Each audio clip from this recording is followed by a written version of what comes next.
Rally कढी वई जंहिंमें वॾे अंग में माण्हुनि शिरकत कई। उन मौक़े ते ख़िताब कंदे अयाज़ लतीफ़ पलीजे चयो त ज़ुल्फ़कार आबाद था ठाही वई त उन ख़िलाफ़ एहतिजाज न पर सिंधी मज़ाहमत कंदा। हुन चयो त अरबे रुपयनि जो टैक्स तोड़े तेल ऐं गैस सिंध ॾिए थी पर सिंधी माण्हू बुख मरी रहिया आहिनि। अयाज़ लतीफ़ पलीजे चयो त पीपी हमेशह सिंध कार्ड इस्तेमाल कंदी आहे पर हाणे टोड़ी बंद जे घारे खां पोइ सिंध कार्ड भी वही वियो आहे। हुन चयो त बोर्ड 3 करोड़ सिंधियुनि खे बोड़ियो पर हुकूमत वतन कार्ड लाइ मुतासिरनि खे लठियूं हणी रही आहे। अयाज़ लतीफ़ पलीजे चयो त कराची में सिंधियुनि ऐं बलोचनि खे क़तल कयो वियो पर पीपीए जा वज़ीर ॾुहारनि आॾो हाज़िरियूं भरे रहिया आहिनि। अवामी तहरीक जे सदर चयो त सिंध में दहशतगर्दी ज़ोरनि ते आहे ऐं दादू जामशोरे ऐं मटियारीअ में ग़रीब माण्हुनि खे क़तल कयो पियो वञे।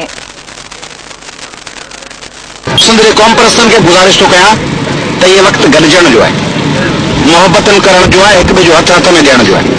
तंहिंजे करे जेको अवामी तहरीक जो झंडो आहे, जेको जस्कम जो झंडो आहे, एसटीपी ऐं एसयूपी जो झंडो आहे, उहे सभु झंडा, उहे सभु नज़रिया, उहे सभु फ़िक्र सिंध जे लाइ हुअणु खपनि ऐं सिंध ख़तरे में आहे। उन करे आवाज़ बुलंद थियो वञे। आउं तव्हांजे ज़रिए मज़म्मत थो कयां तुर्बत में जिन अरिड़हं बेगुनाह पोरतनि जो क़तल कयो वियो आहे।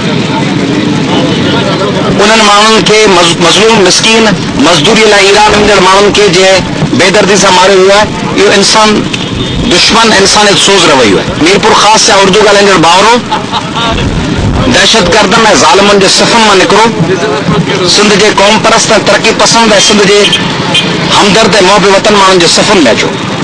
अवामी तहरीक ऐं सिंध जा नेशनलिस्ट हर उन उर्दू ॻाल्हाईंदड़, पंजाबी ॻाल्हाईंदड़, पश्तो ॻाल्हाईंदड़, बलोची ऐं सराइकी ॻाल्हाईंदड़ खे पंहिंजे ॿाहुनि जो बल सम्झी पाण सां गॾु खणण लाइ तयारु आहिनि, जेके सिंध जे पाणी, सिंध जे नाणे, सिंध जे वसीलनि, सिंध जे रोज़गार ऐं सिंध जे माण्हुनि जे हिन धरतीअ ते मालिकीअ जे हक़ में आहिनि। ऐं अल्ताफ़ हुसैन साहब खे गुज़ारिश थो कयां तव्हांजे ज़रिए त अल्ताफ़ हुसैन साहब महिरबानी करे तव्हांखे सिंध जंहिं तव्हांखे पंहिंजो अजो ॾिनो आहे, घर ॾिनो आहे, गुज़र ॾिनो आहे, उहा सिंध तव्हांखां मुतालबो थी करे पंहिंजो हिकिड़ो हिन ज़मीन ते रहंदड़ बाशिंदो सम्झंदे अल्ताफ़ हुसैन साहब, बाबर गौरी साहब, वसीम अख्तर साहब, रज़ा हारून साहब, इमरान फारूक साहब, सभु दोस्त महिरबानी करे 22 मई ते जिन माण्हुनि असां ते गोलियूं हलायूं उन्हनि जी ॿाह कानून लागू कंदड़नि जे हवाले कनि, उन्हनि खे अदालतुनि में पेश कनि।